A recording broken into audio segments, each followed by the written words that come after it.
प्रणाम मित्र। साल 1982, 12 of February. ऐसा क्या घटना घटती है माधव बाबू के साथ कि वो नेवी की नौकरी छोड़ कभी भी समुद्र में ना जाने का फैसला लेते हैं। जानने के लिए अंत तक बने रहे। माधव बाबू कोलकाता में रह रहा एक 53 साल का सज्जन इंसान, जिसका पूरा जीवन ही जहाज में रह के गुजरा हो, क्योंकि वो कभी किसी वक्त किसी जहाज का कैप्टन हुआ करता और वो अपने छुट्टी के दौरान घर पे आया हुआ था कि तभी उसके दिल में एक भयानक ख्याल का उत्पत्ति होता है। वो अपना पूरा जीवन भले ही समुद्र के बीच रह के जहाज पे गुजारी हो, लेकिन वो कभी भी नाव से समुद्र की यात्रा नहीं करी। और अपने इस शौक को पूरा करने के लिए वो एक दिन घर से निकल पड़ा। वो कैसे एक नाव का बंदोबस्त करके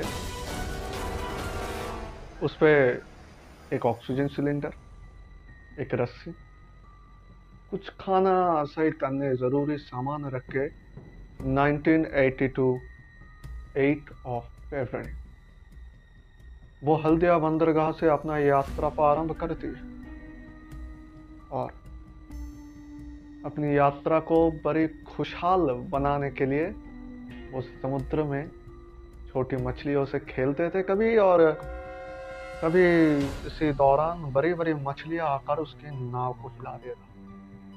पहले पहले सब कुछ माधव बाबू के साथ सही सलामत चल रहा था। वो अपनी यात्रा का रोमांच लेते हुए समुद्र में अच्छे दिन गुजार रहा है। लेकिन तब आती है वो भयानक दिन, जिस दिन का इंतजार शायद माधव बाबू को कभी नहीं था। 1982,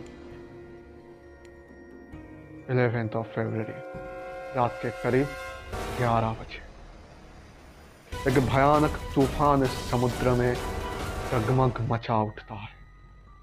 इस तूफानों का लहर इतना था कि मानो वो सब कुछ डुबा ले जाएगा।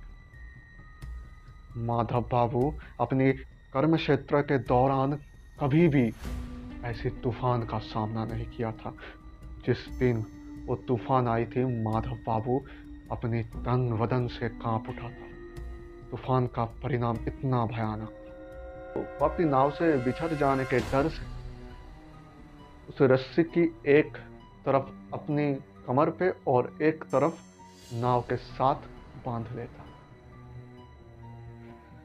ताकि अगर कोई तूफान आके उसी नाव को डुबा भी दे तो वो अपनी नाव से बिछड़े ना। और वो उसी रस्सी पे ऑक्सीजन सिलेंडर, अपने कुछ जरूरी सामान और खाने को पैक करने ही वाले थे कि उस तूफान ने भयानक रूप लेकर माधव बाबू को उसकी नाव से बिछड़ दिया। और उस तूफान की वजह से नाव में जो टगमगी मच उठी, उसकी वजह से माधव बाबू अपनी नाव से समुद्र में गिर गए। उसे लगा ही था कि अगर वो रस्सी उनके कमर पे बांधी ना होती तो शायद उस तूफानी रात उसकी जिंदगी का आखिरी रात होने वाला। माधव बाबू बड़े ही डर के साथ समुद्र में खुद को बचाने की प्रयास कर रहा था। किसी तरह रस्सी को खींच खींच कर वो नाव की ओर बढ़ता है, नाव को सीधा करके उसके ऊपर चढ़ने की कोशिश करता है कि उस तूफान की भयानकता फिर से एक बार उसे आंख दिखाते हुए उसे नाव से समुद्र में फेंक देता। और यही प्रक्रिया लगभग 8 से 10 बार चलती रहती है। लगभग 15-20 मिनट के बाद तूफान का लहर थोड़ा शांत होता है और माधव बाबू अपनी नाव पे उठ खड़ा होता है। उस भयानक तूफानों की वजह से माधव बाबू तन बदन से एकदम थका हुआ था और इस थकान के दौरान माधव बाबू नाव पे उठते ही वो उस नाव पे सो गया। उसकी नींद आ गई और जब उसका नींद खुला तो एक भयानक सत्य के सम्मुखीन वो खड़ा था। माधव बाबू को उस थकान के दौरान भयानक भूख का एहसास होने लगा, और इस भूख के दौरान माधव बाबू को उस समय जो मिले वो उसे खाने की मंशा करने लगे।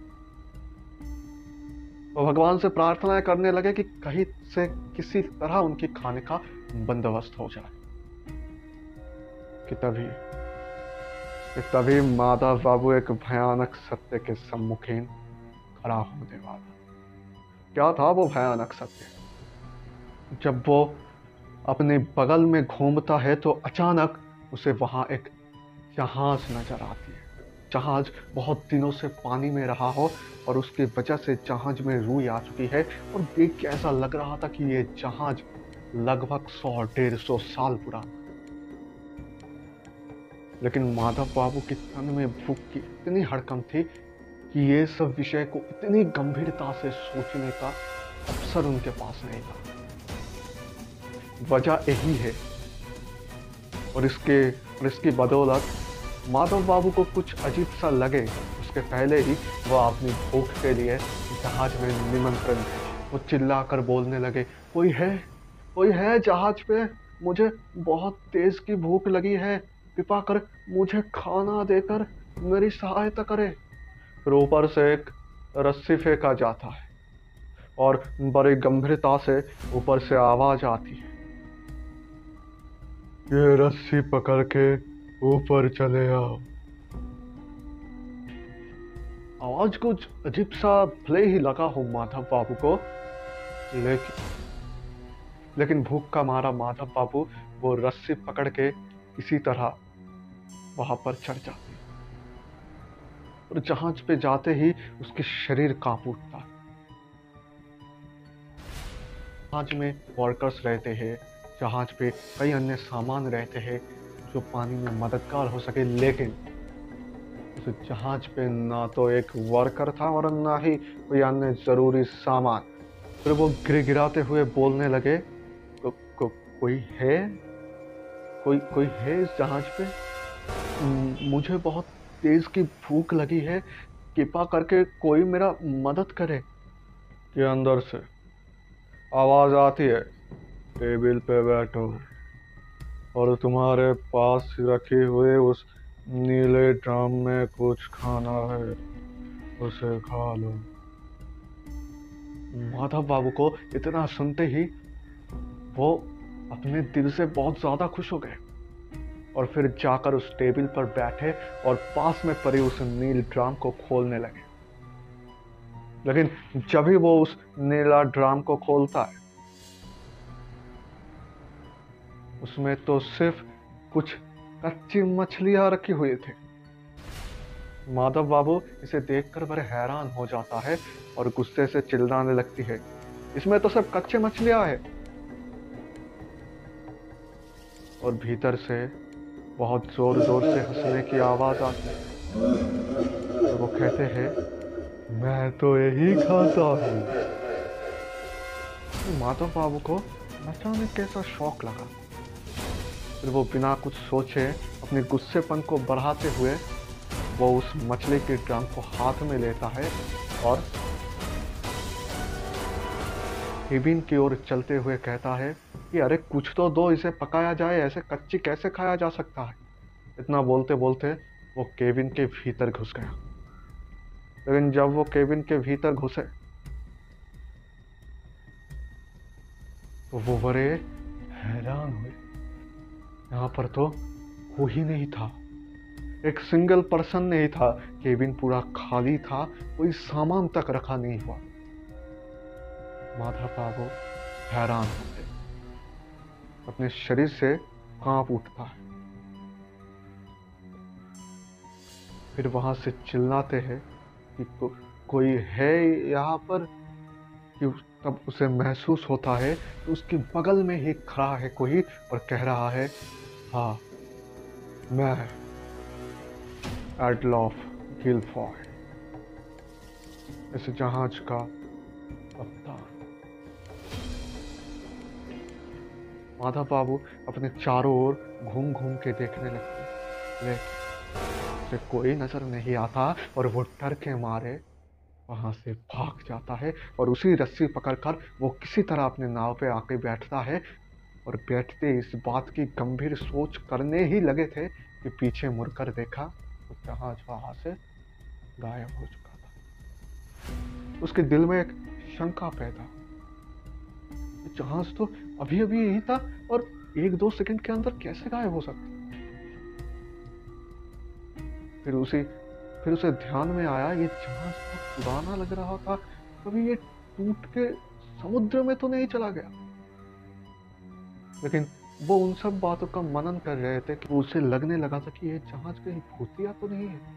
लेकिन वो बिना कुछ सोचे हुए उस जहाज में कोई एक है, उसे बचाना होगा, इस उद्देश्य से उस ऑक्सीजन सिलेंडर को लेकर वो समुद्र में डुबकी लगाते हैं। कुछ गहराई तक जाने पर सच में उसे जो दिखता है वो खुद की आंखों को विश्वास नहीं कर पाते। समुद्र के नीचे सच में एक टूटी हुई जहाज, और वो बिना कुछ सोचे उसे बचाने के उद्देश्य से जहाज के भीतर घुस गए। लेकिन जहाज के भीतर घुस के उसे वहां जो दिखा वो हकचकित हो गए। जो जहाज के भीतर एक नर कंकाल पड़ा हुआ, जिसके पास एक सिल्वर कलर का नेम प्लेट पड़ा हुआ था, जो कि पानी के कारण स्पष्ट हो चुका हो भले ही, लेकिन वो नाम साफ साफ झलक रहा था। और वो नाम था एडलफ गिलफोर्ड। माधव बाबू को समझने में देर नहीं हुई थी कि उसके साथ क्या घटना था। वो अपनी प्राण की रक्षा करने के लिए वहां से सीधा वो अपनी नाव की तरफ चल पड़ते हैं और जल्द से जल्द इंडियन नेवल के साथ संपर्क करती है और इंडियन नेवल उसको किसी तरह से वहां से सुरक्षित ले जाते हैं। उसके साथ जो घटा वो खुद से विश्वास नहीं कर पा रहे। वो सबके साथ बोलने लगे अपने साथ घटित हुई घटना। अभी वहां पर उपस्थित एक रिटायर्ड नेवल जवान उसको बोलने लगे कि हाँ, कह सकते हैं आज से लगभग 130-40 साल पहले एक कैप्टन हुआ करता था जहाज का, जिसका नाम था एडलफ गिलफोर्ड, जो उस जहाज पे अकेले एक लौते थे, जो उसकी तरह ही एडवेंचर के उद्देश्य से किसी को साथ ना लेकर उस छोटे से जहाज में वो अकेले जाने का सिद्धांत लेते हैं। और एक जहाज पे टेक्निकल एरर की वजह से वो जहाज पानी में चला जाता है और गिलफोर्ड साहब वहां पर ही अपना प्राण त्याग देते हैं। तो सुनने के बाद माधव बाबू को कई ज्यादा शौक लगा और वो ये घटना अपने परिवार को बोलते ही उसके परिवार उसे नेवल की नौकरी छोड़ने का आदेश देते हुए उसे कभी भी समुद्र में ना जाने का वचन भी करवा लेते। इसी के साथ माधव बाबू कभी भी समुद्र में उसके पास नहीं गए। इसी के साथ आज की कहानी यही पर ख़त्म होता है। कहानी कैसी लगी आपको कमेंट बॉक्स में बताना है। और ये ब्रह्मो सागा की पहली एपिसोड है और भी एपिसोड आते रहेंगे। Stay with me, stay with Brahmo saga.